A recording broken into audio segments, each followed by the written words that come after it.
लोगों को अल्लाह के लिए लोगों को इस्लाम से मत निकालो, तुम्हारे बाप का इस्लाम नहीं है। तारिक मसूद साहब ना ही गुस्ताख हैं, ना ही सोच सकता है। हमारा ईमान है अगर उसका सर भी कट रहा हो तो भी वो गुस्ताखी नहीं करेगा।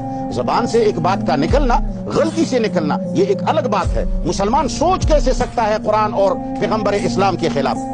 और तुम्हारी ये सोच कैसी है कि तुम किसी मुसलमान पर ये बदगुमानी करते हो? याद रखना, मुसलमान हर किस्म जुर्म कर सकता है, मुसलमान हर किस्म की गलती कर सकता है, लेकिन मुसलमान कुरान, अल्लाह ताला और मोहम्मद मुस्तफा के मामले में इंतहाई मुहतात है।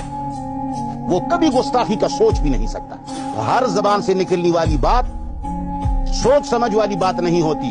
हर जबान से निकलने वाली बात वो आदमी का अकीदा नहीं होता। कभी कभी जबान से बहुत कुछ निकल जाता है, लेकिन आदमी का वो अकीदा नहीं होता। उसने उसकी खामियों पर, उसने उन अल्फाज की गलतियों पर उसने सोचा नहीं होता है। तुम लोग तो मंतिक पढ़े हुए हो, तुमने तो यहाँ तक पढ़ा हुआ है कि एक आदमी दूसरे आदमी को कभी कभी देख लेता है, लेकिन फिर भी उसने नहीं देखा होता है। और हम कहते हैं कबूल नफ्स लितिल का सूरा नहीं हुआ।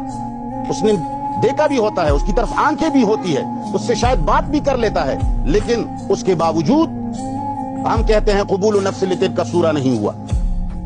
तुम्हें ये मालूम नहीं है कि जबान से बहुत सारी बातें निकलती हैं, लेकिन आदमी की तवज्जो उस तरफ नहीं होती। मौलाना तारिक मसूद साहब ना ही गुस्ताख हैं, ना ही गुस्ताखी का सोच सकते हैं। और ये जितने लोग वावेला मचाते हैं, ये सिर्फ फिरका परस्ती है, और सिर्फ अपना इल्म जताना चाहते हैं, और सिर्फ तफर्रुका बढ़ाना चाहते हैं, और सिर्फ इस पर अपने व्यूज बढ़ाना चाहते हैं, और अपनी शोहरत की खातिर लगे हुए हैं।